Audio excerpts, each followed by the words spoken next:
Hello Science fans! Sa mga unang buwan ng 2025, nakaranas tayo ng mga maliliit na pagputok mula sa Mount Canlaon at Mount Taal.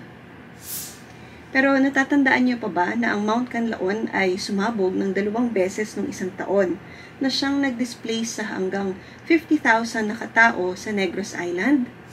Sigurado naman na hindi yon ang gusto nating pagtatapos ng 2024, di ba? Kilala ang Mount Canlaon dahil sa malakas na pagsabog nito. Ito ang pinaka-active na bulkan sa Visayas at isa sa mga pinaka-active na bulkan sa Pilipinas, na siyang pinapatandaan sa atin ang napakainit na ulo ng ating planeta minsan. Kaya ngayon, sagutin natin ang ilang mga katanungan tungkol sa mga bulkan. Bakit nga ba yung iba sa kanila ay tahimik lang ng daang-daang taon tapos bigla na lang puputok? Paano sila sumasabog pagkatapos ang mahabang panahon ng pagtulog? Anong nangyayari pag nagising na sila? At ano ang pwede mong gawin para manatiling ligtas ikaw at ang iyong pamilya? Pero bago ko sagutin ang mga katanungan na ito, gusto ko munang mag-hi sa ating mga bagong manonood. Ako po si Chona and I'm your resident Filipina scientist. Isa po akong mananaliksik in the field of molecular ecology. At ang aming mga experience sa field ay tinuruan kami na huwag i-underestimate ang lakas ng kalikasan. Isa rin po akong guro at lagi po akong naghahanap ng paraan para patandaan sa ating mga estudyante na dapat pangalagaan ang ating kapaligiran. At ang Siyensya ay ang aking science communication channel, kung saan gustong-gusto ko pong pinag-uusapan ang mga nerdy at geeky things tungkol sa STEM dahil na-excite po ako sa kanila. Simulan natin sa pinakasimpleng tanong, ano ba talaga ang isang bulkan? Ang bulkan ay isang daanan papunta sa crust ng ating planeta, kung saan dumadaan ang mga molten rock, hangin at ash para makatakas mula sa pang-ilalim na surface ng planeta. Ang mga bulkan ay kadalasang nakikita sa mga boundaries ng tectonic plates o kaya sa mga hotspots, at iba-iba sila ng hugis at laki. Kasama sa parte ng isang bulkan ang magma chamber. Isa itong pang-ilalim na lalagyanan ng mga molten rock o kaya magma. Ang vent naman ay ang daanan ng magma para makalabas ito papunta sa surface ng ating planeta. At ang crater ay isang bowl-shaped na butas na makikita sa tuktok ng isang bulkan. Kapag ang magma naman ay umabot na sa surface at ito ay umaagos, tinatawag itong lava o lava flow. Ang ash cloud naman ay isang pinaghalo-halong volcanic gases at fine particles na lumalabas sa bulkan pag ito ay sumasabog na. Ang nagbibigay ng lakas sa bulkan ay ang mantle ng ating planeta. Pag nagkakaroon ng build-up ng pressure sa magma chamber, kailangan itong makahanap ng paraan para makatakas, at nagagawa ito sa isang pagsabog. Maraming pwedeng dahilan kung bakit mahabang panahon na hindi gumagawa ng activity ang isang bulkan. Isipin niyo ang isang bulkan na sumabog sa nakaraan, tapos biglang tahimik na lamang ito sa daan-daang taon. Katulad na lang ng Mount Arayat dito sa Pilipinas, wala pa tayong historic data tungkol sa pagsabog nito. At ang alam natin ay ang huling pagsabog nito ay nangyari pa noong Pleistocene era. Katulad din ng Mount Fuji sa Japan, na siyang huling sumabog noong 1707. Bakit nga ba ito nangyayari? Ang simpleng sagot ay makikita sa ilalim ng surface ng ating planeta, kung saan ang tectonic plate movements at ang magma chamber dynamics ang siyang naglalaro. Ano ang ibig sabihin natin nun? For example, ang tectonic plates ay gumagalaw na parang isang puzzle.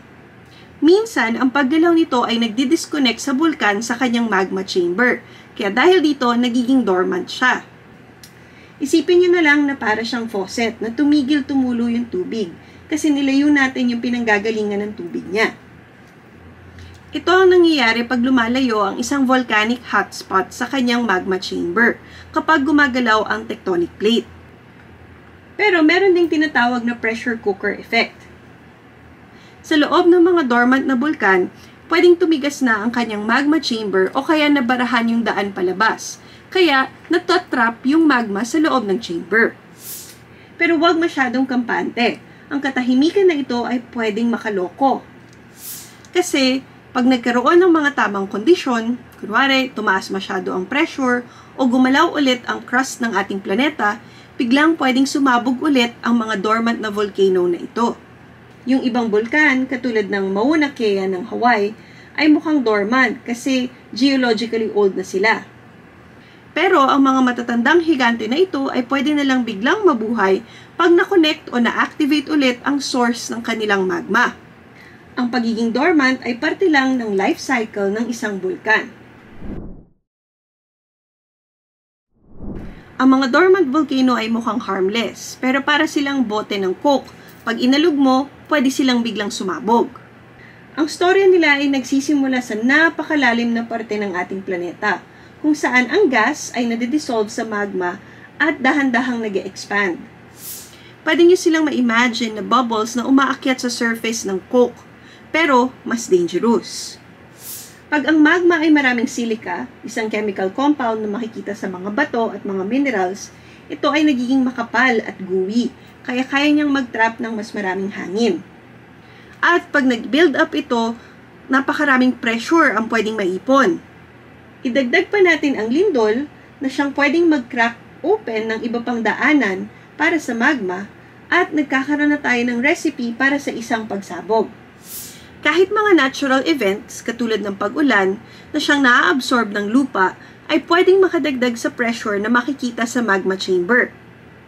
Minsan, ang isang malapit na volcanic eruption ay pwede ring makagising sa isang dormant na bulkan na malapit lamang dito. Para siyang chain reaction, isang geologic event na nagtitrigger sa isa pang geologic event. At ito ang mga moments kung saan ang mga dormant volcano ay tinatanggal ang kanilang quiet na disguise at nire-reveal nila ang kanilang totoong kapangyarihan. Ngayon, sabihin natin may isang bulkan na malapit sa inyo ang mukhang nagkakaroon na ng activity. Tandaan, kailangan nyong maghanda. Manatiling informed by monitoring updates.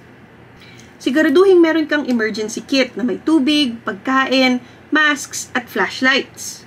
Kapag pumutok na ang bulkan, manatiling nasa loob ng bahay, isara ang mga bintana at mga pinto at umiwas sa mga mababang lugar na madalas ay dinadaanan ng lava o kaya lahar.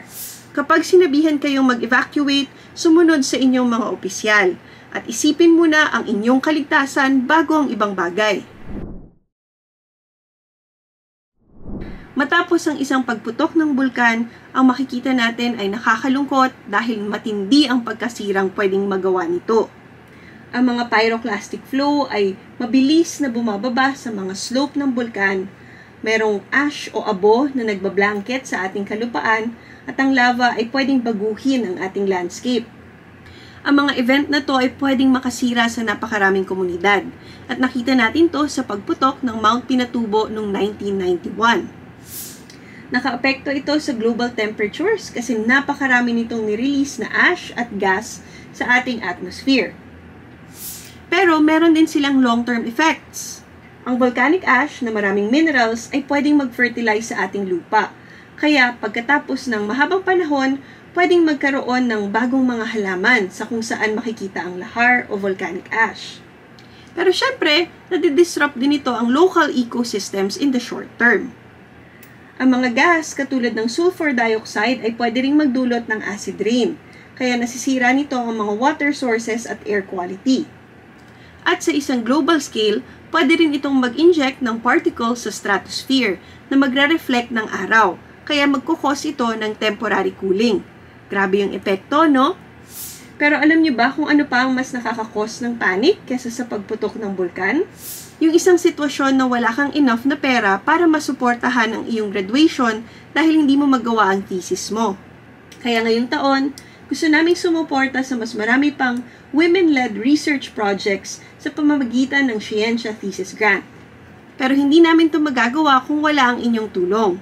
Ang fundraising namin ay nagsimula na noong March 22 at tatagal hanggang August 1, 2025. At lahat ng tulong ay mapapagpalapit sa atin sa pag-empower ng mas marami pang kababaihan sa research. Pwede po tayo mag-donate through GCash o BDO at makikita po ang details sa mga accounts sa video na ito at pati na rin sa ating social media channels. Kung hindi po natin kayang mag-donate, pwede pa rin po tayong makatulong. pakishare po ang ating fundraising links at ikwento ang ating storya sa mas marami pang tao. Tulungan niyo po kaming makatulong sa mas marami pang kababaihang mananaliksik na kayang-kayang gawin ang kanilang mga ideas into reality basta mabigyan po natin sila ng resources. Pero what do you think? Ano sa tingin niyo ang iba pang dahilan kung bakit nagiging dormant ang ibang bulkan? Ano ang pwede nating gawin kapag sumabog na ang isang bulkan? Kwentuhan naman tayo sa comment section below.